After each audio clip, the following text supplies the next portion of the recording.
काळजीवाहू मुख्यमंत्री एकनाथ शिंदे थोड्याच वेळामध्ये मुंबईच्या दिशेने रवाना होणार आहेत। शिंदेसाठी हेलिकॉप्टर दरेगावामध्ये दाखल झालेला आहे। शिंदेंसोबत श्रीकांत शिंदे त्याचबरोबर आमदार महेंद्र शिंदे देखील उपस्थित आहेत। शिंदे आज काय भूमिका घेणार याकडे संपूर्ण राज्याचं लक्ष लागलेलं आहे।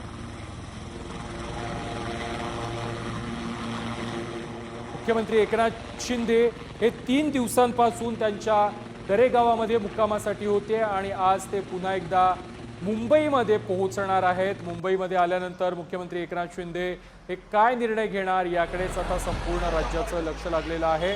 काळजीवाहू मुख्यमंत्री त्यांच्या साताऱ्यातील दरेगावामध्ये 3 दिवसांपासून मुक्कामी होते। यावेळी त्यांची तब्येत देखील बिघडलेली होती, मात्र आज त्यांची तब्येत ठीक असल्याची माहिती सकाळपासून समोर येते।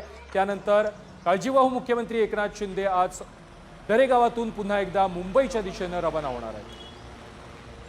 राज्याचे काळजीवाहू मुख्यमंत्री एकनाथ शिंदे हे थोड्याच वेळात आता मुंबईच्या दिशेने रवाना होणार आहेत। मी आता उभा आहे दरेगावातील जे हेलिपॅड आहे तिथे देखील आता मुख्यमंत्री एकनाथ शिंदे यांच्या मुंबईला जाण्यासाठी हेलिकॉप्टर देखील दाखल झालेलं आहे। आता थोड्याच वेळात मुख्यमंत्री एकनाथ शिंदे त्यांच्या ग्रामदैवताचं दर्शन घेऊन थोड्याच वेळात ते मुंबईच्या दिशेने रवाना होणार आहेत। त्यांच्यासोबत आता त्यांचे सुपुत्र असलेले खासदार श्रीकांत शिंदे असतील, आमदार महेश शिंदे असतील, त्याचबरोबर काही पदाधिकारी आहेत, त्यांची गाठीभेटी सुरू आहेत। त्यानंतर थोड्याच वेळात ते मुंबईच्या दिशेने जातील आणि नेमकी भूमिका काय घेतात याकडे संपूर्ण राज्याचं लक्ष लागून राहिलेलं आहे। कॅमेरामॅन ओंकार वळवडेसह मी साई सावंत, दरे, सातारा।